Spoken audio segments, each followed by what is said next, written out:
எல்லாரும் நம்ம மசாலா வச்சு ரிவ்யூ போட்டுருந்தாங்க. அது உண்மையிலேயே என்னடா இருக்கு டேஸ்ட்ல பார்க்கலாம் அப்படின்னு நாங்க வாங்கிருக்கோம். இது வந்து ப்ரொமோஷன் கிடையாது, நாங்க ஓனா தான் வாங்கிருக்கோம். இது வெறும் போட தேவையில்ல, வெறும் ஒரு 1000 பேக்கெட்டுக்கு 50 கிராம் சொல்லியிருக்காங்க. ஸோ ஓகே நம்ம செஞ்சு பார்க்கலான்ட்டு இன்னைக்கு வாங்கிருக்கோம். நாங்க ஒரு 1.5 கிலோ சிக்கன் வச்சிருக்கோம். வெறும் போட தேவைன்னு சொல்லியிருக்காங்க. எப்படின்னு நான் பாக்குறேன். ஒரு 1/2 மணி நேரம் ஊற வச்சு போட்டா போதும்னு சொல்லியிருக்காங்க. ஓப்பன் பண்ணி கொட்டிக்கலாம். 3 பேக்கெட் கொட்டி இருக்குங்க. மொத்தமே ஒரு பாக்ஸ்க்கு 4 பேக்கெட் தான் இருக்கு. நம்ம நல்லா கலக்கி வச்சு அப்புறம் சில்லி போட்டுட்டு அது எப்படி டேஸ்டா உண்மையிலேயே டேஸ்டா இருக்கான்னு நம்ம பார்ப்போம். நம்ம எண்ணெய் ஊற்றிக்கலாம். நம்ம கொஞ்சமா வறுத்து பார்க்கறதுனால கொஞ்சமா எண்ணெய் ஊற்றி அது எப்படி டேஸ்ட்னு சொல்ல பார்க்கறதுக்காக கொஞ்சமா எண்ணெய் ஊற்றி நம்ம வறுத்துக்கலாம். இப்போ சிக்கன் நல்லா எண்ணெய் காஞ்சிருச்சு. நான் கொஞ்சமா போட்டு டேஸ்ட் பண்ணி பார்க்கறேன் ஃபர்ஸ்ட்.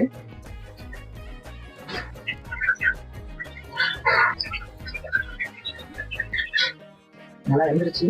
பார்த்து பார்க்கலாம் டேஸ்ட் எப்படி இருக்குது. இவங்க எல்லாரும் காமிச்ச அளவுக்கு ஹைப் எல்லாம் இல்ல. இது என்னோட ஓன் மசாலா வச்சுதான் இனி நான் இதை ஆல்ட்ரேஷன் பண்ணி வேலை சொல்லி போடணும். அந்த அளவுக்கு இல்ல டேஸ்ட்.